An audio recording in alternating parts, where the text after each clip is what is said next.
You can't be too careful, can you? With the old coronavirus. Mind you, I'm doing my bit for the community. Oh, aye. Big old bloody queues every morning. People coming for their essentials. Mind you, I don't mind. Right. Beans. 99p each. Look at that. $3.50. Freshly made pasta with a scrummy meaty sauce. It's got meat in it, this one. £6. Oh.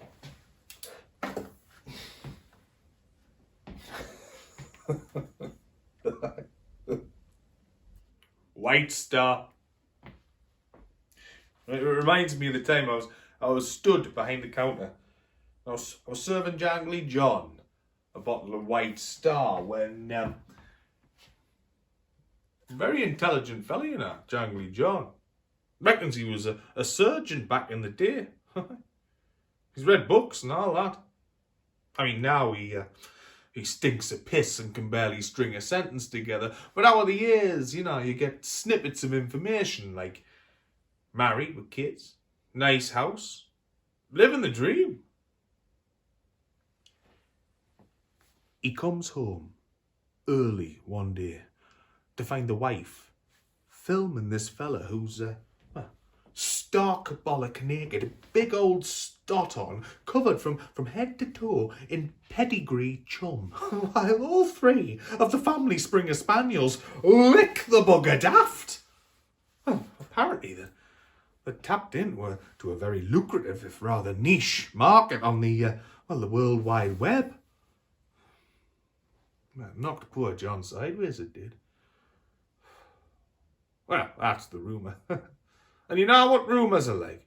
So, I'm serving Jangly John when in struts this fella. Comes right over to the counter, completely ignoring the queue. So straight away, I mean, my heckles are up. I mean, if there's one thing we do properly in this country, it's queue. Rules are rules, but no, straight over to the counter. And he just stands there, right, eyeballing me, like this. After a few seconds, he starts to speak. And at first, I can't quite understand him. It's like he's having a bit of bother getting the words out. But he soon warms up as he goes. And I manage to hear the word Suzanne. Right at the end of, well, whatever it is he's trying to say, he says, Suzanne. I say, I'm sorry, mate. I didn't quite hear anything there except Suzanne. Can you repeat that, please? I'm being polite, because this fella, he could be a spaz or something. I'm politically correct, since I got that fine. So I don't want to put my foot in it, I've got a shop full. Well, he's warmed up a bit now, like, and, the words are coming out of him a bit more fluent. Still slurring, mind you.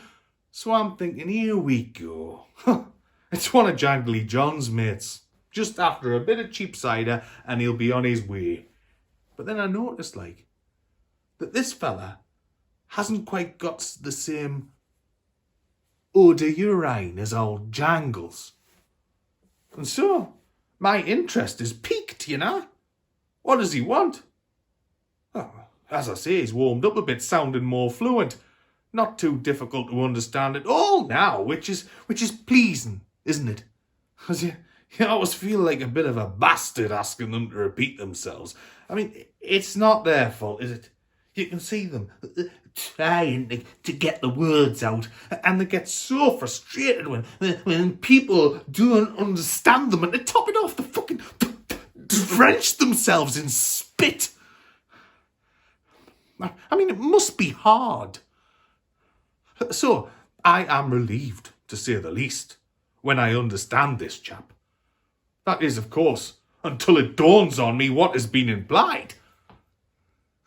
How many times did you sleep with my Suzanne, he says. Well, you bugger.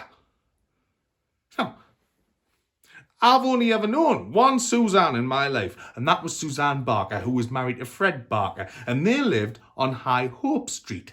Now, she died 5 years ago, right? Age 97. That's right. 97.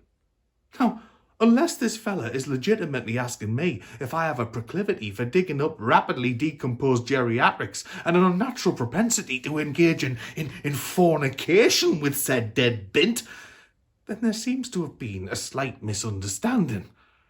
I say, there seems to be a misunderstanding underway here, friend. A slight misunderstanding, I'm sure, but a misunderstanding all the same. And if it's all the same to you, I'd like you to understand that I don't know no Suzanne, well, except for a dead one, who I didn't fancy that much anyway. And that's when I noticed the machete. I said, fuck me, he's got a machete.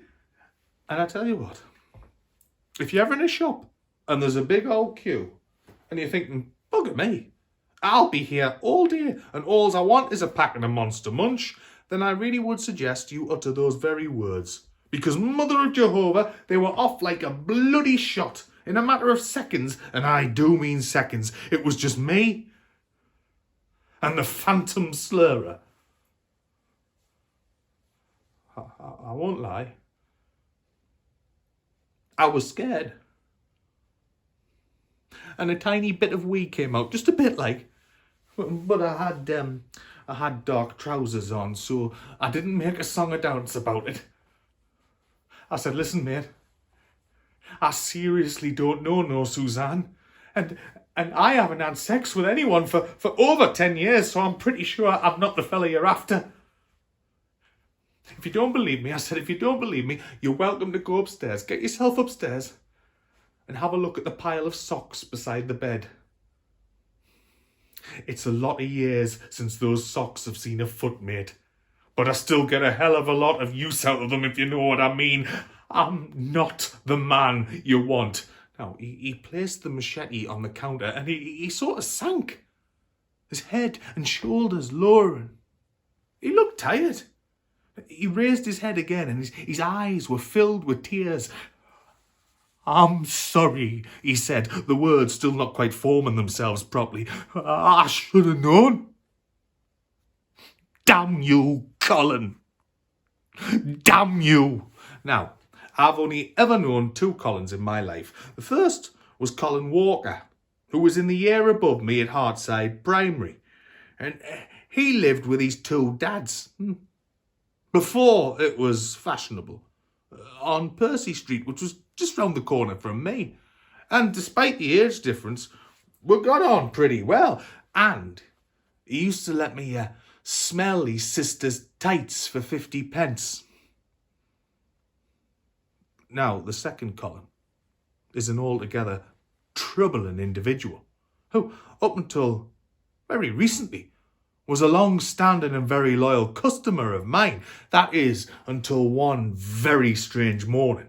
Now, day before said morning, I had become aware that one of my refrigerators was on the way out. That is to say that this particular refrigerator was no longer doing any refrigerating and needed to be replaced. I did, however, find that it was far worse the higher up the fridge you went. And on the very bottom shelf, you might get away with keeping things at the required cool temperature, which was welcome knowledge, given that the inside of there had begun to smell like shit.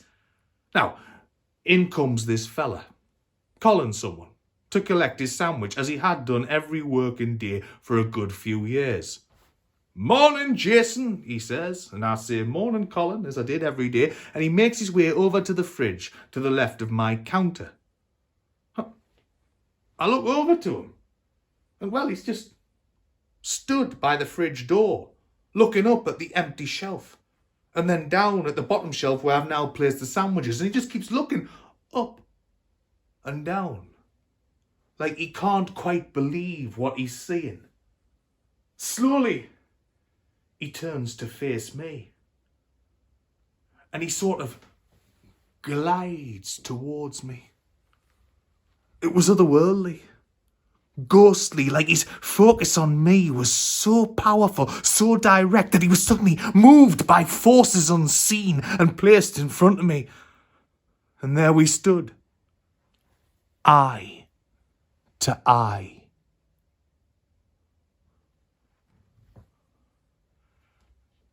I weed myself a bit this day too. And as I speak these words to you here and now, it occurs to me that I might have a underlying bladder problem that requires attention. I'm not sure a grown man should be wetting himself with quite the regularity as I have done over these recent months. Yeah, please, excuse me while I make a mental note of this.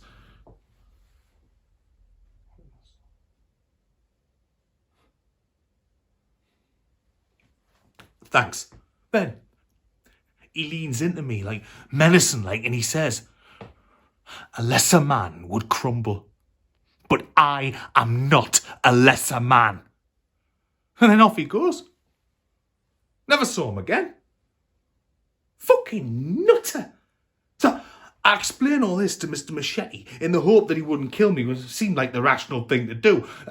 I missed the bit out about smelling that lass's tights, as I wasn't sure it was relevant, and I was worried that it wouldn't paint a particularly flattering picture of myself.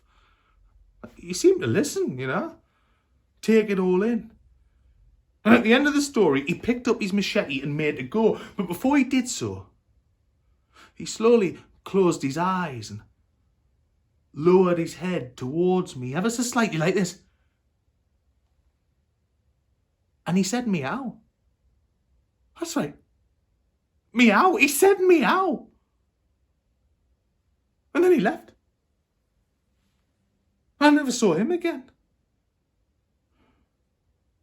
Fucking nutter.